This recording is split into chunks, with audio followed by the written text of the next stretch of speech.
Hey guys, Scott here. Pine Barren Craftsman. This is my camera stand I've been using. It's my dog. Oh man. The point of this topic is I'm just thinking about a lot of the things I've done in my life where people told me don't do it. Or you can't do that. That's too hard. Don't be stupid. Do it like this. Follow my gut. I got friends that are like this. We bought houses in 2008 during the economic downturn. It was starting to come, I think it was starting to come back up. But we all bought our houses when it was cheaper. Like, we got to buy houses, man. They're all cheap right now. Because when we grew up, we couldn't afford the houses that we were living in the town we were at. And we all did it. And we did it for ourselves. My buddy learned how to tile. I learned how to tile. He learned how to build a deck. He built a deck. Who wants a jacuzzi? Let's go get the jacuzzi. We're going to drag it in there by ourselves. We're going to hook it up. You know, doing stuff yourself within reason, if you're confident, err on the side of safety, is so fulfilling. You're saving money. You got money to do something else. There was a time a guy was giving away a free boat. It was a tornado, a threat. Red level, threat level red. He's like, listen, this guy's giving away this boat. We're going to go get it. It's free. I said, all right. Storm's coming in. We load up in the car. He's got a trailer. I don't even know if it's going to fit on the trailer. It's a bigger boat than the trailer we got. This thing's up on cinder blocks, like 10 feet tall. I don't know how this guy had this thing balanced up so high.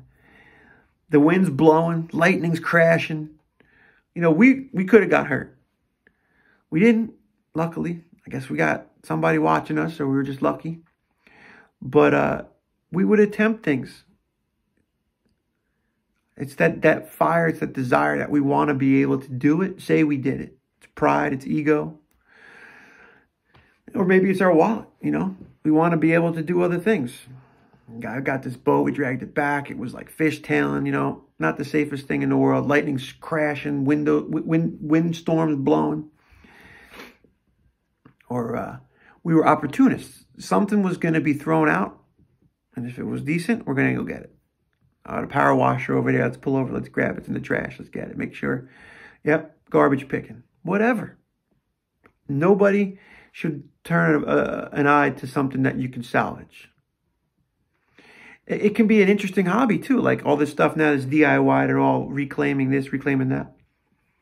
But you got to know what you're doing. Don't go out running out and getting a lead painted door and go sanding it in your bedroom. And you're going to put it up, it's going to be beautiful, now you're breathing lead paint. Like, understand why it might be in the trash. Creosote on railroad ties. People go, I'm going to put a mantle up. Okay, well, it might have creosote in it. Do you know what creosote is? I barely know what it is, but I know it's a chemical that preserves the wood. I don't think it's good for you. So, like, there's things that you got to know about all this stuff. I was a painter, right? I like to paint. Another video. There's days where you're going to be on a ladder. It's like, I'm not the best on the heights. And I get nervous. Don't be afraid to ask for help. Hold the ladder. Have the homeowner hold the ladder if you feel like. Or go get the machine. The day I got the machine was the best thing I did. I wasn't big on exterior heights and painting. I always painted interior stuff. But I wanted to do a nice job for this guy, and I did it. Come to a new area, you realize the peaks on the houses are a lot different than where we're from. Because of snow load.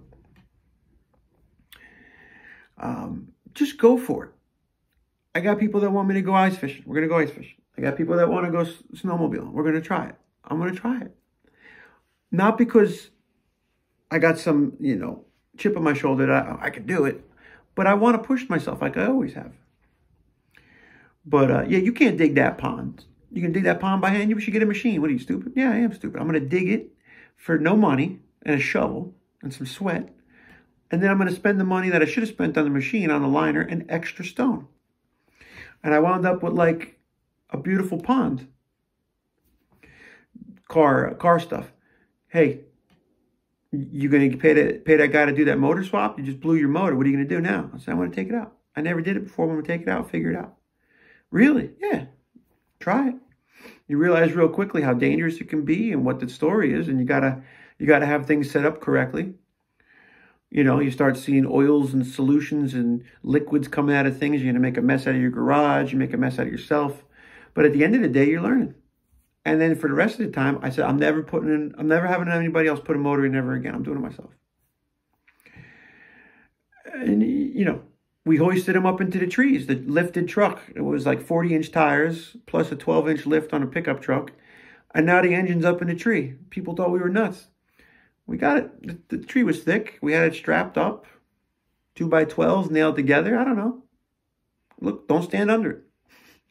I'm not saying you should try that, but you know, you gotta think back to this generation where people did stuff. Like right there, that little disclaimer: don't try that at home, because I don't want you to get hurt on my watch. And I told you to do it, but like living with that little bit of Freddy fear there, he's gonna hold you back from a lot of things. There was a big piece of stone in the middle of my driveway down in my building in town. It was called ledge, and the frost or whatever pushes it up. I don't think it was ledge, it was a boulder. It popped up right in the middle of my blacktop.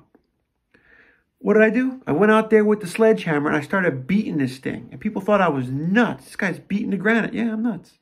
Guess what? It's cracking off a little bit at a time. Before you know it, it was level. I went and got my chipping gun. Yeah, it's a little chipping gun. I'm chipping off a little. I didn't have to pay the guy to come with the jackhammer or the dynamite to blow it out. I just worked on it. Yeah, it looks stupid, but guess what? I did it for free. So, work smarter, not harder. That does apply with some stuff. You know, I bought a plow truck. I bought a snow blower. I got the plow truck. I barely use a snow blower. The thing's heavy. I got an Ariens. It's like the biggest one you can get. Heated grips. It's like a monster.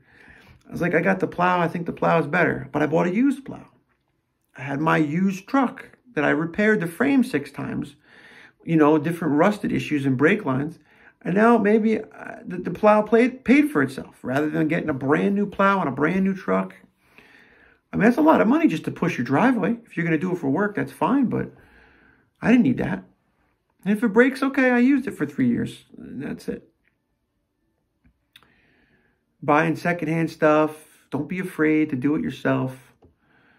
Don't let people scare you into it. You know, try the tile floor. If you don't care if the grout lines are wiggly, and you said I saved the money, this is my floor, this is my floor. I did it. I'm trying to generate that oomph in guys and girls that want to try doing this stuff themselves. My wife did not flinch at demoing her own attic, demoing her own house. She's vacuuming insulation dust out. That's when I met her. And here I come in, and I'm like, wow. And she was a full help. Like, it wasn't even like a little bit of a help. It was great. This person has a desire to do it, and I want to do a good job for her. I want to impress her that I could be that guy for her. Obviously, it was a first couple of months dating. I was trying to help out and look good. Everybody wants to look good. I want to keep her. She's an awesome woman. I want to show her I'm the guy for you. And that's how we got here. Sacrificed, worked hard. We didn't cut corners either on all the houses we sold, but I slept at night on the house we sold. Do it yourself. Do it yourself. More than just a DIY network for the crafts. Do it yourself. She said it. She goes, we're not buying any more kitchen cabinets. The next time we're going to do a kitchen, you're going to build them from scratch. I said, okay. I went out and looked up the Craig tool. Learn out how to put these cabinets together easier. You know, you could do it like the new Yankee Workshop. That guy's got every tool in the book. But there's ways around it, and try it, and who cares? Paint them. You know, maybe we just buy door fronts and cabinet drawers. Maybe we buy the hardware, but I build the boxes. They're $400, $500, $600, $800 a piece. Base cabinets. Do it yourself. And I'm going to share this on the videos with you guys. It's going to be continued for a long time. I'm going to show you everything I'm doing. You know, and that's not going to be in the best detail, but I'm definitely going to give you the breeze over what I'm doing and stuff. I'm going to repair my deck this summer. I'm going to paint my building maybe this summer. We're going to go and do it together. So please watch and enjoy. I see I got some more subscribers. Thank you. You don't understand how that makes me feel good that somebody actually wants to see what I have to say daily. This is a daily thing. So keep watching. Enjoy. All right. Get yourself your own dog if you know, this one's house trained. See you.